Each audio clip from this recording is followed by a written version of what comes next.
Hello, everybody, and welcome to what I think is going to be a very special edition of Book Passages Conversations with Authors. I'm your host, Paula Farmer. Firstly, I want to say thank you to the audience, be you live or in the recordings. We love when you support book passage events and other independent bookstore events, whether they be in store, which we're doing more of in San Francisco and Corte Madera, offsite events, online ones that you're watching live or later in the recordings. You have lots of book events out there, a lot of options, so we don't take it for granted when you choose Book Passage, and that's why we curate the best.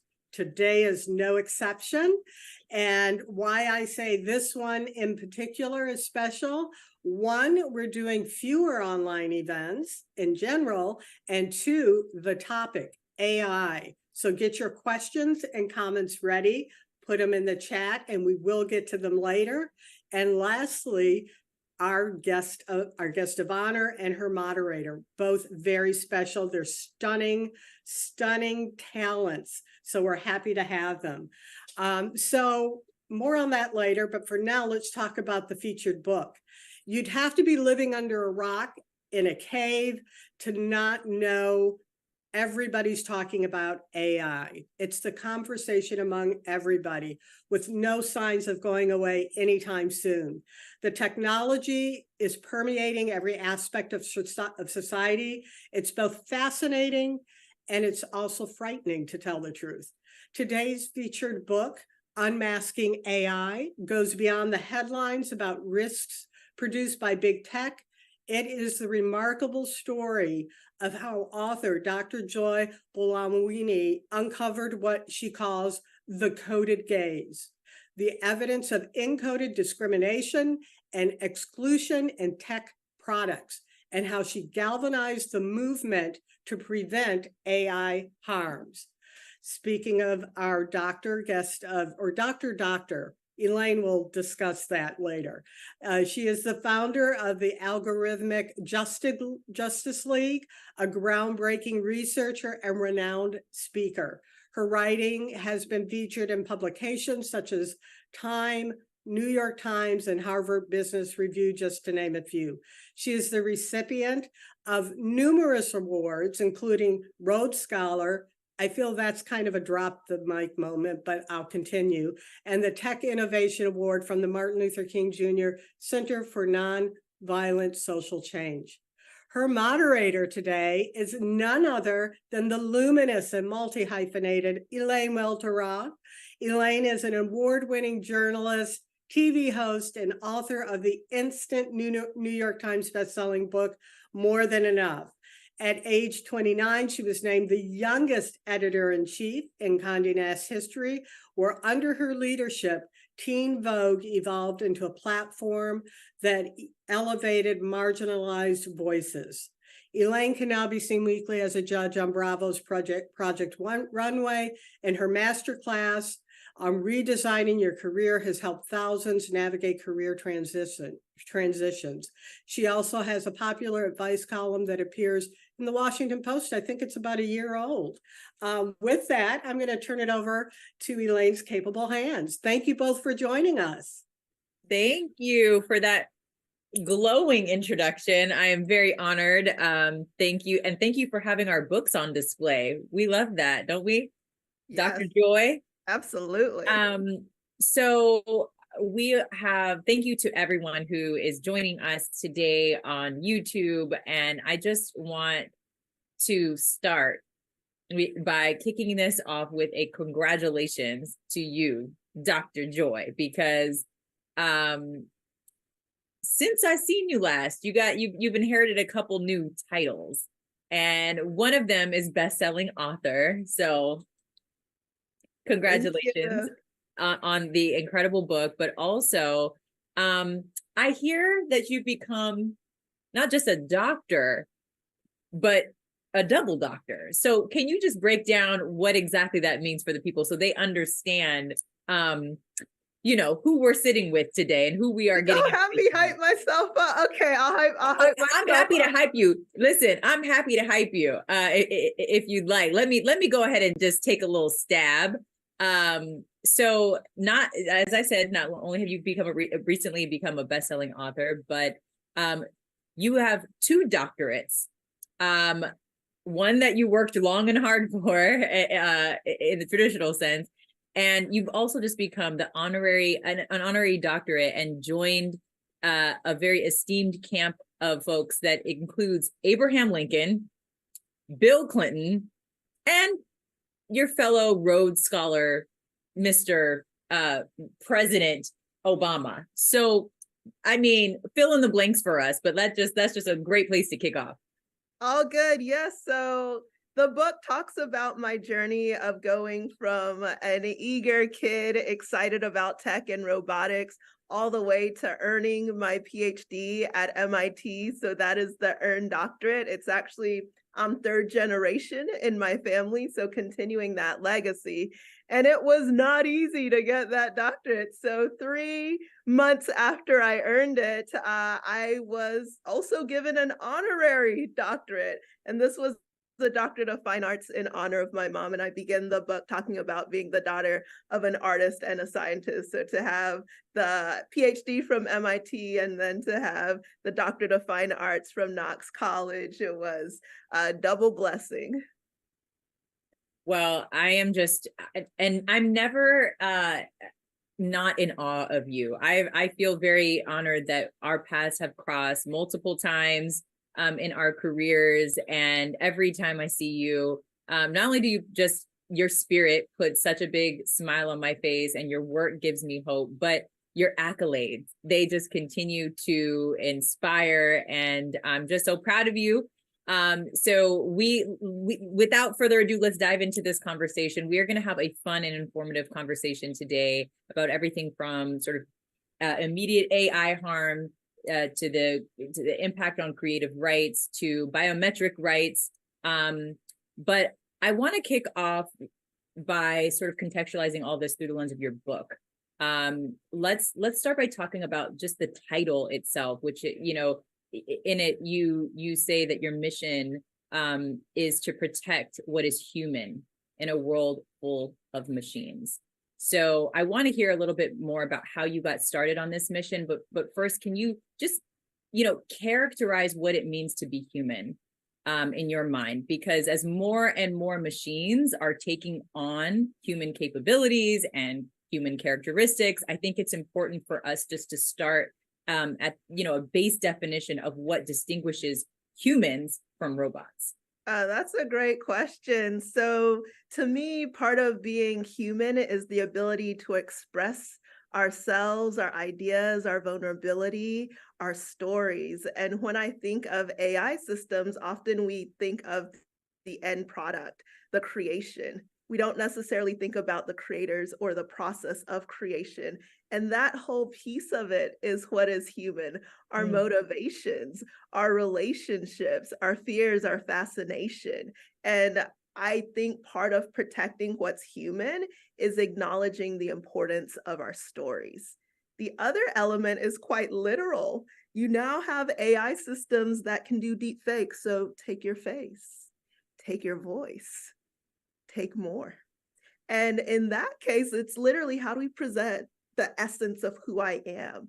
So it doesn't mean I have to give up my biometric data if I want to fly, for example. Or we all have to be careful, because with all of the social media that's out there, people can take our voices and do scams. I start the book talking about a woman who thought she heard the cries of her daughter calling for help, but it turned out it was a voice clone, a hoax. And that's something that we're all susceptible to now. So there's also that literal protecting us from being exploited, from being extorted, from being excluded from opportunities, and very much under this umbrella of being excoded, otherwise harmed by AI systems.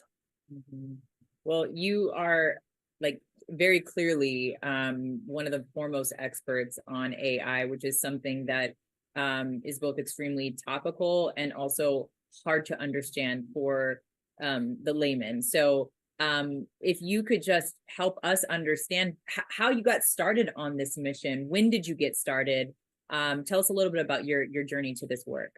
Absolutely. Well, the journey is in the cover, right? So Unmasking AI, you see this white mask on the cover. And what happened was I finally got to MIT, the Future Factory. I was so excited and I was working on a class project for an art installation.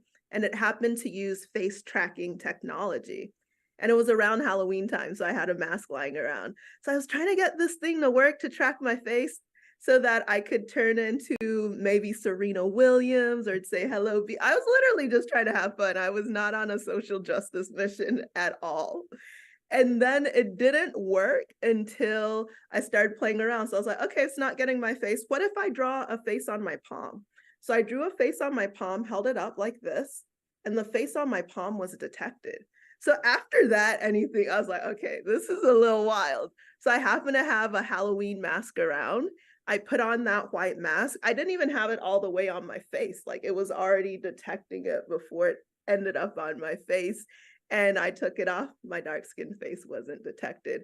So it was literally that experience of coding in white face at the epicenter of innovation at MIT that got me to ask, are machines really neutral? How are we even getting machines to see or not see people? And so that literally was that inciting incident that led eventually to my research and the Algorithmic Justice League and the book we have today. I'm curious, is this why you decided to launch your book on Halloween?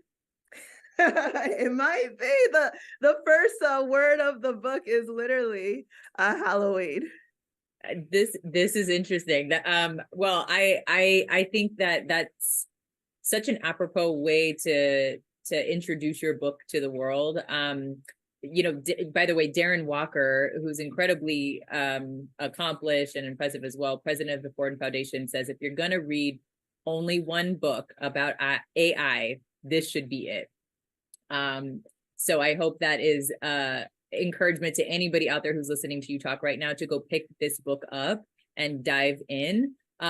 So let's do just that. Let's dive in. What does it mean to be excoded? Great question. So to be excoded is to be convicted, condemned, otherwise harmed by AI systems. So when I think of the excoded, I think about individual people. People like Portia Woodruff, who was 8 months pregnant when she was falsely arrested because of facial recognition misidentification powered by artificial intelligence. And as she was sitting in the holding cell, she reported having contractions. She actually had to be rushed to the emergency room when they finally let her out. And so there we had 2 lives being excoded. And you, of course, know a lot about maternal health and the risk especially to Black women here in the United States. And so you have AI systems compounding already terrible structural inequalities. And so that's part of what it means to be excoded. You could be a celebrity like Tom Hanks. He saw that his digital twin was being used to promote a product service he had nothing to do with. And I bring up the example of Portia Woodruff and the example of Tom Hanks to say no one is immune. This isn't like, that's other people's problems. I don't have to worry about this. We're all in it together. I mean, queued up my next question, which is just what are some of the ways that this algorithmic bias issue and discrimination is impacting everyday people today? So not just the Tom Hanks of the world, but people, everyday people. Yeah, so AI systems are being used to determine who's hired and who's fired. So it's impacting economic opportunity. AI systems are at times used in admissions processes. So it's impacting educational opportunities. Within education, you have e-proctoring tools that are being used. We have reports of students putting on flashlights, trying to be recognizable to take a test online. You also have a situation of AI against AI. So teachers are worried about students perhaps cheating with AI systems, so then other people will offer a tool to try to detect cheating.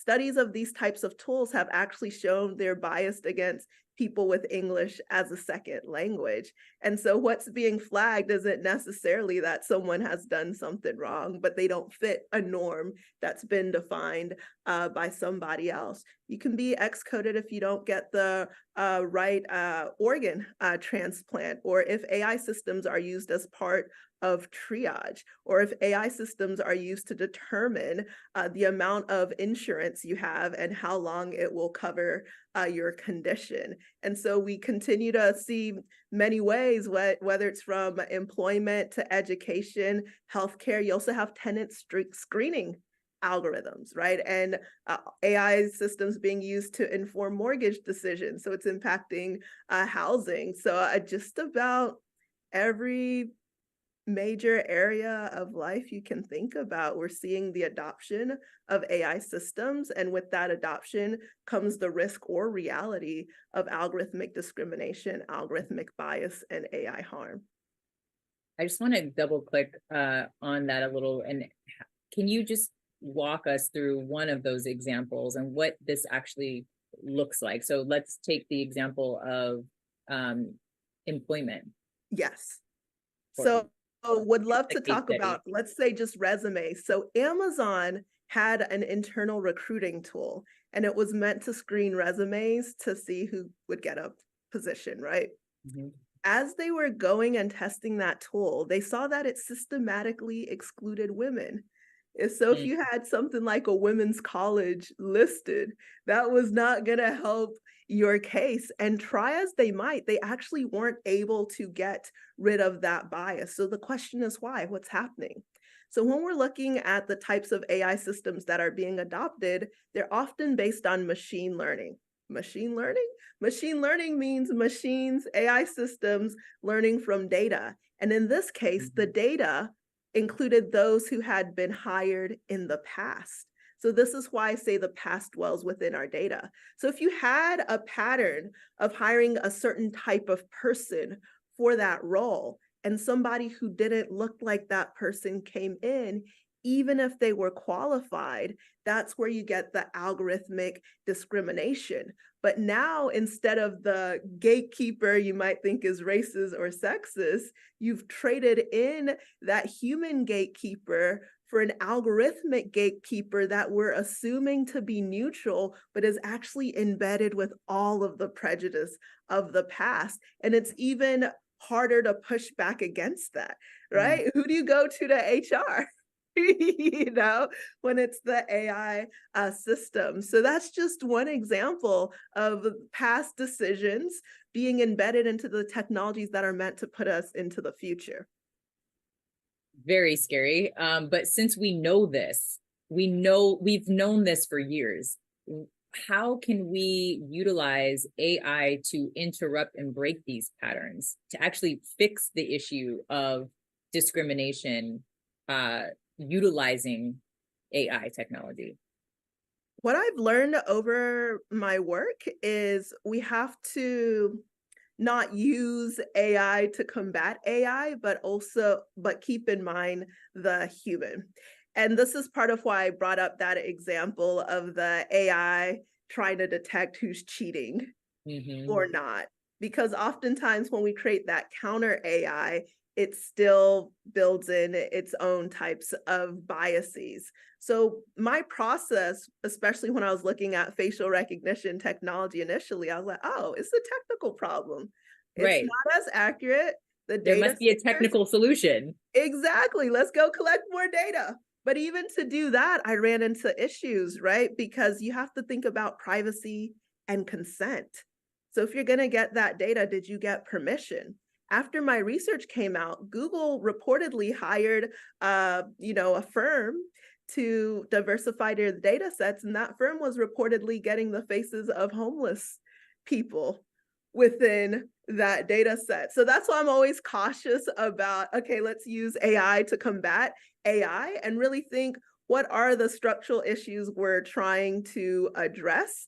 Because we can't do, as Dr. Ruman Chandri calls it, moral outsourcing. right? So we want to say like, oh, AI can solve poverty, but it's really getting at the power dynamics. AI can solve climate change.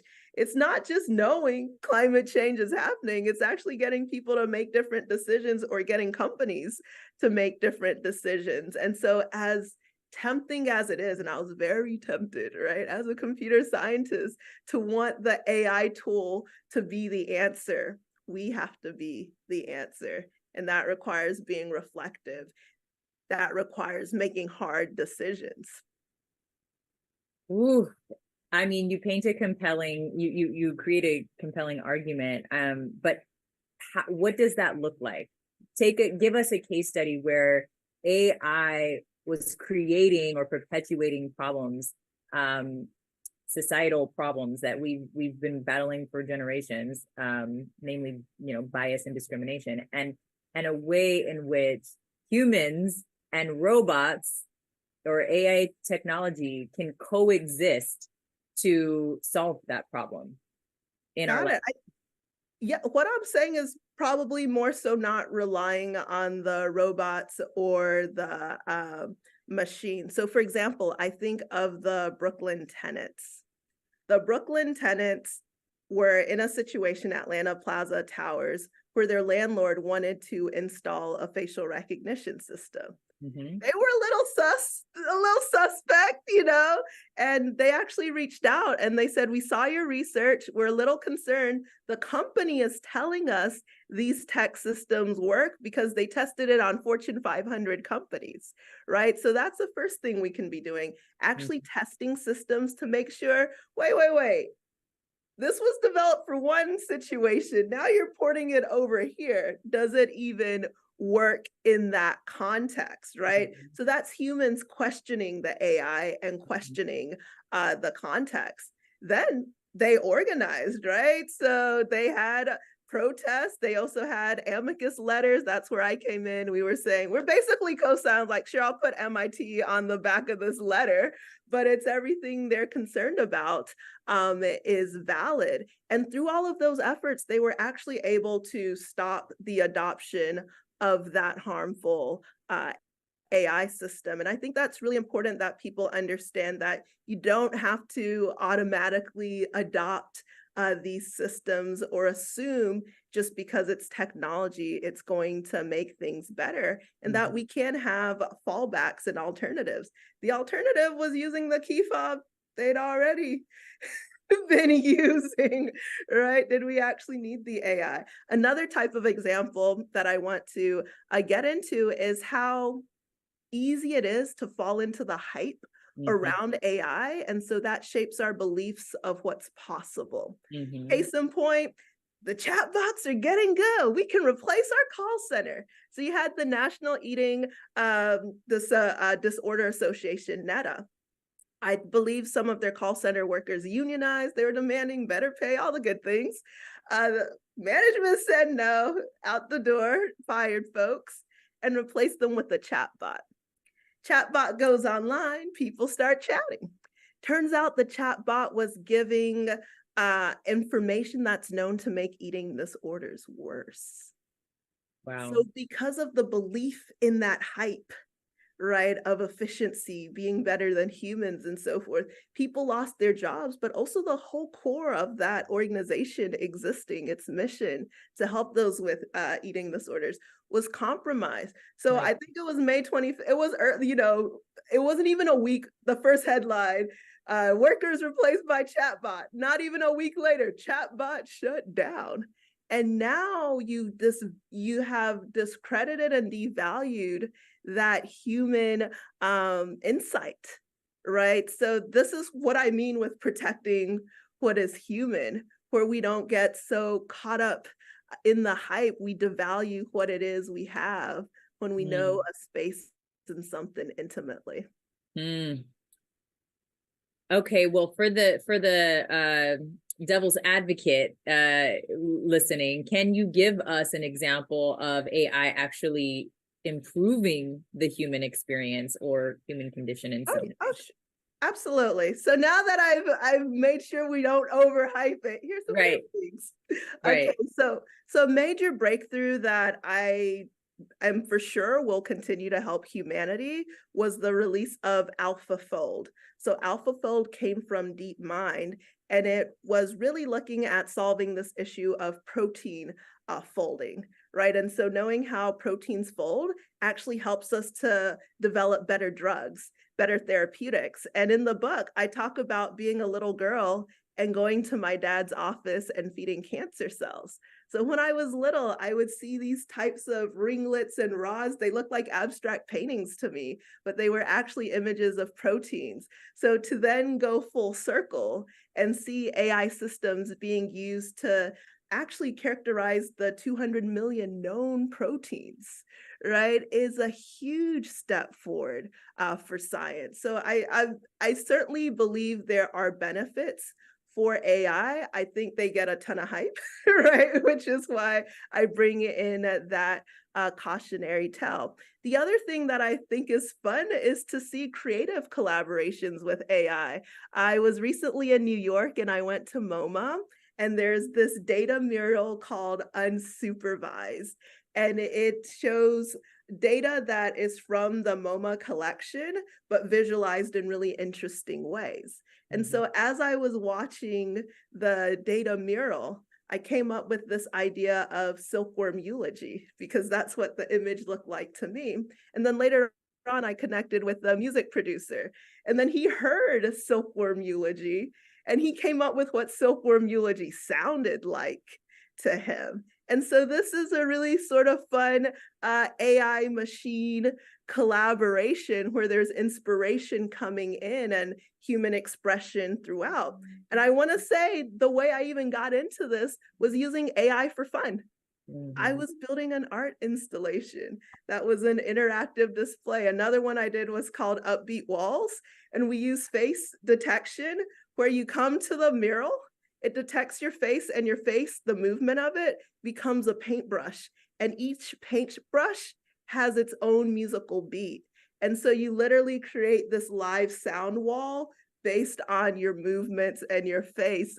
This is what drew me to MIT. This is why I got into computer science, to create cool tech, to express myself, to help others. I used to work on neglected tropical diseases, building Android tablets to help people better assess the effectiveness of health campaigns. So I am very much a tech optimist, and it was going down this pathway of what we can do for humanity with tech and understanding, oh my goodness, the promise of this won't happen if we don't attend to the pitfalls, which I very much believe we can. You queued up sort of how AI can bolster creativity and become a tool for creativity. I also want to flip that and look at the potential harm of just creative rights being infringed upon. Can you talk a little bit about that as well? Absolutely. As a new member of the Authors Guild with a book out, and also a new member of the National Association of Voice Actors, I spent the time to do 3.5 days in the studio to produce the almost 10 hours that is the audiobook. I have a newfound appreciation for a few creative roles and hats I was not familiar with. And as I was recording the audiobook, I won't lie, there's a part of me like, can I get an AI voice clone? I heard they're getting better. I got things to do, you know? I was like, but we trying to protect what's human. Okay, let's get an ethical one. All right, long story short, we didn't get a voice clone for me. Instead, I went in studio and I met Tavia Gilbert, who has done over 500 audiobooks, and it shows. So I had the opportunity to work with this master, and I thought I was coming in to read out loud, you know, popcorn in 8th grade, whatever, get next page. I was wrong. This is a performance to really show the emotional honesty of each word on the page, and to have Tavia as the director. There were some parts I did, you know, like there are insults that I talk about, etc. So I'm tripping over the insult and she's asking me to repeat it again. And I have a little bit of attitude. I was like, okay, the computers probably won't have attitudes, you know, so there might be an advantage there.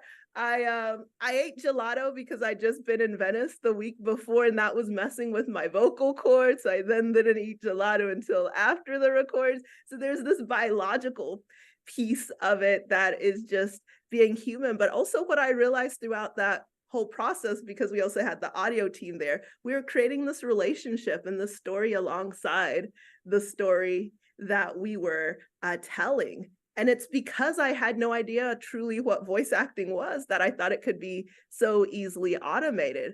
By that first day, I was in bed by 6 o'clock because I was so tired doing that. I was like, how many more days? How many more chapters do we have left? And so that intimacy of creating something like an audio book and also being paid for it, right? Being compensated for it, having the permissions around how it can and can't be used. We started really getting into this conversation when the audio wasn't rolling of the fears of AI replacing people who have spent years, decades, perfecting a craft. And that's again where you go to the creation versus the stories of the creators and the process of creation and what we want to protect as people who are consuming. I, on Tuesday, spoke with Sam Altman in San Francisco.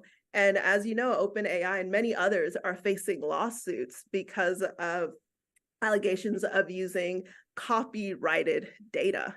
To use copyrighted data and not compensate people is a violation, right? So I do support the artists and the creatives who are saying this isn't fair. It's not fair for companies to raise billions of dollars. We get nothing, and we are making these powerful AI systems even more powerful. So after those experiences, I had an opportunity to go to an FTC convening, and it was a convening around the impact of generative AI on creative economy. And as I was listening to the folks, I was like, oh, there's a modeling association. I need to get connected with the modeling association as well, because now you have companies, instead of having diverse models, and we already know that's an issue, they're creating diversity through synthetic models. So solving the problem, but creating another type of problem as well. And so I'm thinking of all of this. 4 C's came out as the 4 C's of creative rights that can be embedded within AI systems. And they first include consent, right? A choice, to say, okay, I want this trained or not. And then compensation. Let me get my bag if you're gonna make some money off of what I did, right? There is also control. And I think this part is really important. Some people might decide, maybe you're Grimes and you're like, okay, use my voice and do something else. Or maybe you're Dolly Parton and you say, yo, when I'm done, it's over, right? But you have control, you have that agency. And then finally, credit. There's so much ghost work that goes on to make these powerful AI systems do what they do. And it's so often predicated on intense human labor. And when you see AI systems that haven't been fine-tuned on the best of what humanity can do, it's plastic and it's hollow. It is truly that human touch that gets it to that next level. And it's oftentimes not even credited. Listen, you are preaching to the choir here, because I, as a journalist, as a columnist, someone who's dabbled in screenwriting, it's a very precarious time. And I think a lot of creatives are asking themselves, will I be replaced by a robot? I played around with ChatGPT and I put in an advice column question that I was working on for the Washington Post. And I just thought, let me see how well the ChatGPT. I want to see your competition. Yeah, let me check on my competition, with my robot, the robot version of myself. What would my robot version of myself say? And I looked it up and I was like, this is not bad. Yeah. It's not bad. It's not that far off of my voice. It's scary. I understand why college students are relying on it for the college, for their essays and cheating, because, it's good enough. Even my husband, he's a songwriter. He put in this very specific, question, like, or prompt rather, to write a song, in the lane of, I wish he was here so he could tell you the specifics, but it was so specific, and it shot back a song that was, I gotta be honest, not bad, and so we already live in a world that's so, I mean, it's quality over, it's quantity over quality, because we have so much content coming at us.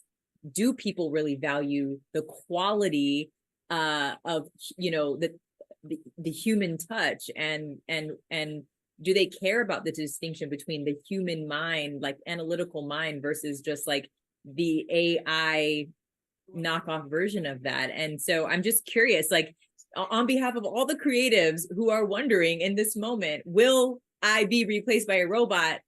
Dr. Joy, what is the answer? The answer is it's up to us to determine what it is we're going to value. So I think of things like fair trade data, right? Or conflict-free diamonds. And I want to build and work with AI systems that were actually developed in ethical ways, in the first place. I think there's an opportunity to collaborate with AI systems, but that a rhetoric of collaboration can oftentimes come with the reality of replacement. So I think we actually have to take a stand and say what we value when it comes to creative work. People like mortgages and housing and Well, treatment, encountering workplace is this a robot joining us on our chat? It might be. Well, I know we don't have much time left, so I want to, I'm going to ask a couple extra questions, but I want to make sure we leave time for a very human and creative way to wrap up our conversation. First, I'll ask, you describe yourself as a poet of code. For the people who don't understand what that means, break that down for us. And also, how does that inform your approach to this conversation around artificial intelligence? Absolutely. So when I think of poets, I think of people who challenge us to see the world in a different way, even what is familiar, to look at it again. I also think of poets as truth tellers, saying the things that might be uncomfortable, saying it in a way that sticks and stays with you. And so in my effort of being a poet of code, which is also POC, because we need more POCs in tech, I like it. It's really around speaking the truth of our humanity when it comes to the evolution of technology. And I'm also the daughter of an artist and a scientist. So I've seen art and science literally as companions. And that has always been even part of the ways I would name my research papers: gender shades, or projects like AI Ain't I a Woman. Playing with words is something I enjoy. It's how I express myself. And what's most exciting to me is seeing that when I embrace the poet within, the artist that I am, it also encourages others to do the same, no matter how they choose to express themselves. That's so beautifully articulated.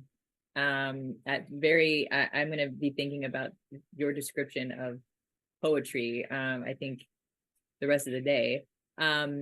I would love if we could wrap up our conversation with a poem of yours. Absolutely. This is a poem that I wrote earlier this year. And in fact, when I wrote the poem, people were asking if ChatGPT wrote the poem. I was like, no. So I started signing my poetry as Poet of Code Certified Human.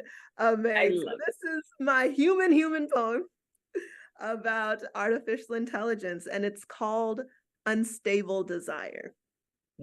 Prompted to competition, where be the guardrails now? Threat in sight, will might make right? Hallucinations taken as prophecy. Destabilized, on a middling journey to outpace, to open chase, to claim supremacy, to reign indefinitely. Haste and pace, control altering deletion, unstable desire remains undefeated. The fate of AI, still uncompleted. Responding with fear, responsible AI beware. Prophets do snare, people still dare to believe our humanity is more than neural nets and transformations of collected muses, more than data and errata, more than transactional diffusions. Are we not transcendent beings bound in transient form? Can this power be guided with care, augmenting delight alongside economic destitution? Temporary band-aids cannot hold the wind when the task ahead is to transform the atmosphere of innovation. The android dreams entice, the nightmare schemes of vice. Y'all, AI could never, okay? I'm just gonna give you a little, I feel like this is like the poet's clap. On behalf of everybody out there in the YouTube's verse.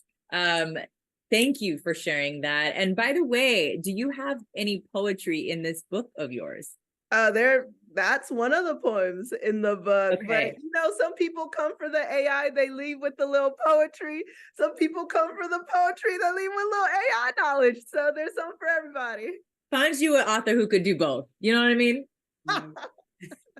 Dr. Joy, it is an honor to speak with you. I'm just every time I speak with you, I feel a little bit smarter. You are one of the smartest people I know, and I just am so proud of the work that you're doing in the world. And thank you to everyone who joined us today for this conversation. If you haven't picked up her book, now is the time. Yes, we love a book plug, Unmasking AI, available everywhere. I thought you'd appreciate this, but I had Shauna Croy actually do the earrings for me that are odd. Oh, wait, I'm just seeing this. That's amazing. Right, so it looks like a neural net and also a African mask and a facial recognition mesh all in one. You thought of everything, even the blazers. I see you matching your book cover right now. The blazer color, the glasses. You're my hero. All of it. That's why we can't just replace humans, That's true. That's true. Wow, this has been fascinating. Thank you. And Elaine, you brought it down to such an understandable level. Great questions. We really appreciate that. And we did have a few questions from the audience, and I just want to kind of bring up a couple of those. And then, of course, I have one or two myself. I want people to know that this book, and tell me if you agree with this, both of you, I feel like it's a great combination of getting actual information about a topic that's so important and so fascinating and is kind of tricky for us to navigate in these early days, but it's also very personable and kind of memoir-like. Did you go into the writing of this knowing you were going to kind of combine both things? It's very, kind of unusual, but I feel like the personal part of it makes it a little bit more accessible. No, I wanted to go in with my, researcher hat. I was ready to just go to school, explain AI systems, the differences between facial identification and verification, and call it a day. As I'm writing, my book coach is like, so how did you feel? Tell me about your childhood, all these other things. Next thing I know, I'm like, wait, that sounds like, am I writing a memoir or am I writing about AI? And it became a beautiful blend. And I actually think it's better for it. And I tell about the behind the scenes. So what is it like behind the scenes to get a film like Coded Bias made, working with an amazing storyteller that was the director, Shawnee Tanya, another woman of color, when people didn't even know that these topics were that important or didn't understand what I was on about with AI bias. And so then for Coded Bias to go on to be Emmy nominated, I love in that chapter where I share how it almost didn't happen as an invitation for us to bet on each other before people get what it is we're even talking about. And I think that was the other thing I discovered through the writing process, just so much sisterhood and support with people like Dr. Timnit Gebru, who believed in me when people around me were asking, do you really want to study this? It might pigeonhole you. You might not get career opportunities. Companies might attack you. Also, their warnings weren't wrong. Right, their warnings weren't wrong, but to have that cohort was really helpful. And then also to pay homage to all of the people who paved the way for me to do the type of work I'm able to do now. And so I certainly think it's a better book than what I envisioned, which was let's go to school on what AI is and let's go through algorithmic bias. I was ready for that part. The vulnerability over 3 years came through, and I think it's better for it. Absolutely. Yeah. I mean, going into it just as a regular reader who does not, well, who does not know much about tech and about this new technology, I was kind of intimidated, like, ooh, it's going to be really kind of heavy, tech heavy or heady. And it was just actually, you start off with kind of from a personal perspective. And it kind of draws the reader in. And like Elaine said, because of that, like even come for the tech information, but you'll stay because of the personal journey.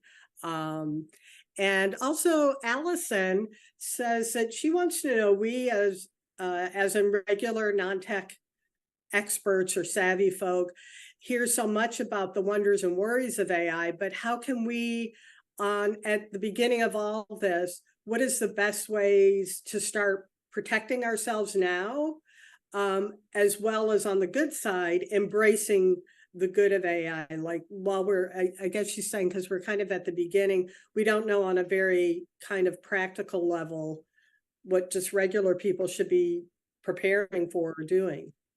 One, I think is important to remind ourselves of the right to refusal. I think about this almost every time I fly because I'm told to step up to the camera to have my face scanned. And because I research this and I study this, I know I have the right to opt out. In fact, the whole thing is supposed to be opt-in. But like many AI systems and other technologies that are introduced, it's introduced in a way that almost makes you feel you have to use it. And that's not always the case. So when it comes to very sensitive things like your biometric data, I absolutely encourage people to say no. And when I say no, they just look at my photo. I go through. It's actually a little bit faster. I've seen a few people of color have to go back and stand in the place toilet. It's not even as efficient as it's supposed to be. So that's one thing. The other piece, I would also encourage people to explore some of the resources at the Algorithmic Justice League to play with AI tools. We actually do this workshop called Drag versus AI. And we work with local drag queens and we've worked with libraries, and we bring in people to test AI systems to say, how does AI read my face and can I change it? So let's go to the drag chamber and mess with gender. Let's go to the infinity chamber and mess with age. And the whole point of this is to encourage a culture of questioning, right? So that when you're at school, you question what AI tools are being adopted. If your child is flagged for cheating or something else like that, was there an AI tool involved? So feeling empowered to ask those important questions. And even in your workplace, when you hear so much hype and excitement, asking the simple questions, has it been tested? Oftentimes the answer is no. Is that value we're hoping to get out of it, has that actually been proven? If it's not, sometimes the answer is to not do what everybody else is doing, but to slow down. Wow, thank you. Yeah, very practical. Would have never thought about that. Didn't know about the opt-in, opt-out. So thank you, not only for answering these questions, but just this whole presentation to you both. It's been great. So I love when events like this where people are very well matched and we could tell that you two are friends and have a deep respect for one another. But also when you're hitting practical things, and we're getting a lot of information, as well as just enjoying the spirit of the event. So thank you to you both. Thank you so much for having me, and the LA traffic you might have heard. No hearing LA traffic, but thank you also to our audience for joining us live and those that will join us later. Please, please, please know that at Book Passage, both our stores, we have plenty of copies of Unmasking AI by Dr. Joy, and you were very nice enough to send in signed book plates. So we actually have like signed first editions with your book plates. Thank you so much. And we also have copies of Elaine's book, which is now in paperback. So yes, stock up. Time for the holidays. Think about those gifts. And until our next event, please be safe and look up when we're having another fabulous event. Thank you to you both. Thank you so much for having us. Bye, Dr.